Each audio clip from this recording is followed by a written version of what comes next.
Hindi ko alam kung makikita nyo pero grabing fog ngayon, no? Sheesh!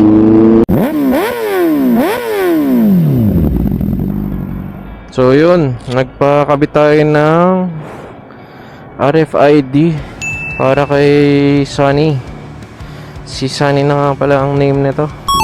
Stop muna tayo dito.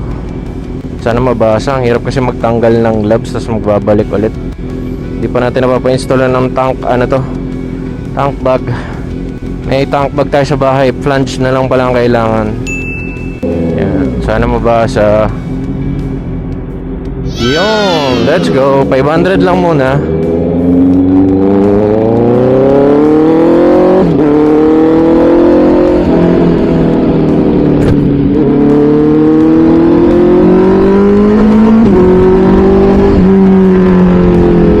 Medyo malakas lumaklak ng gasolina tong si Sunny compared kay EV.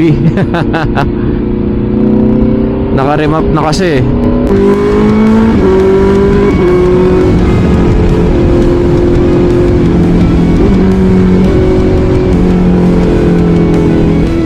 Sana hindi na umulan. Hirap bumiyahe. Pero may dala tayong kapote just in case. Better safe than sorry. So yun, tapos na tayo sa ating gagawin.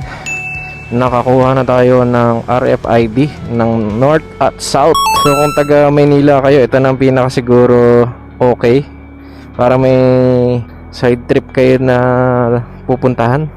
Diretso na kayong Tagaytay after.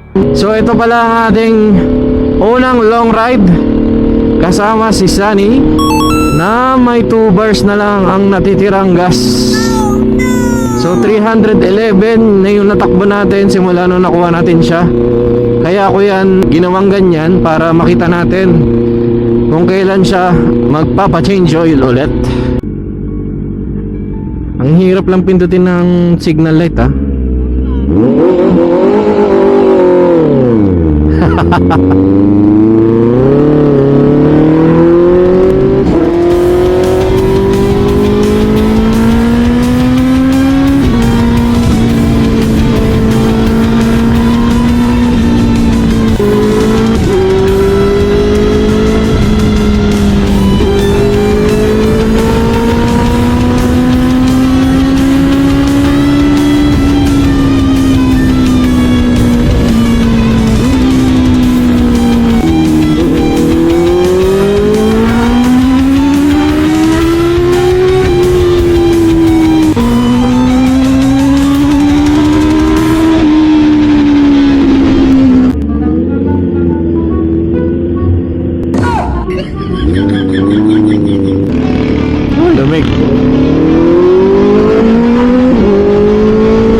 Malamig na, tagos na sa ating damit.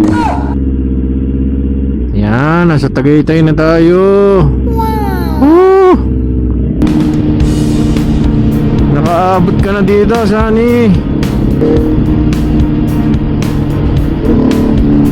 Lalim na na.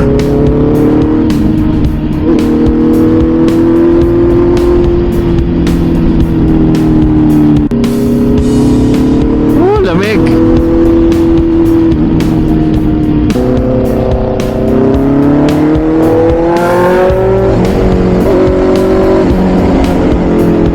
Hoy, nakikita ko na yung fog. Yun, oh. Sulit ang punta natin. Fog na naman ang inabot. Traffic lang pero malamig. Malamig naman. Charito. Hoy, nakapunta na tayo dyan. Si Zoe ang dala natin. Pwede ba dito tayo dumaan?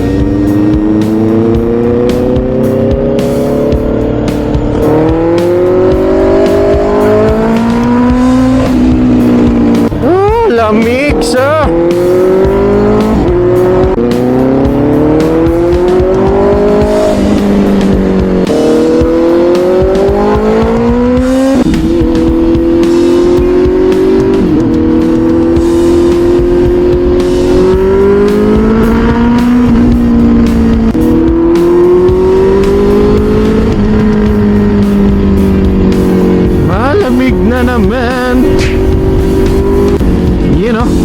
Foggy, foggy! Woohoo! Woohoo! Ang sarap sa... Hindi ko alam kung makikita nyo pero grabing fog ngayon, no? Sheesh! Dito lang tayo sa Cafe Moto. Grabe naman yan. Salamat po, nakarating din tayo.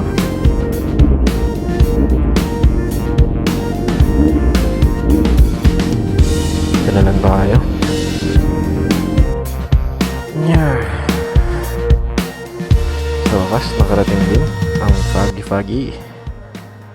Yan na, may mga kasama tayo ibang motor dito. Lamig ah. Gano'n nakalamig ngayon? Tignan natin. Sana magtugma. Nasaan na? 24. Malamig. Okay, kape muna tayo dito. Bago pala natin patayin to. Ipakita ko lang kung ano yung mga na-upgrade natin. So meron na tayong GR para sa gabing ride. Medyo madilim kasi yung stock nito. Tapos ito, nabili na natin na ganito na. Ito meron na. Tsaka ito, mga carbon parts. So, nilagay nang natin dito. Ano ba nga ba nilagay natin? Bagong gulong. Ito. So, naka S23 na yan. Tapos, ano pa ba? Yun pa lang yata eh. Ayun. So, yun pa lang. Yan, naka SUV Tagalog siya. Copy lang yan, pero titanium. Tapos DNA. Gusto ko na yung patanggal. Parang hindi siya bagay dyan. Problema pag maulan eh. Ayun, ito pala. In-upgrade natin. Ito. So, naka PBR Italy na to. Na sprocket. Tapos, DID chain. VX3 ata. So, yun pa lang ang ating upgrade. Pero marami pa tayong babaguhin dyan. Okay, kape muna tayo.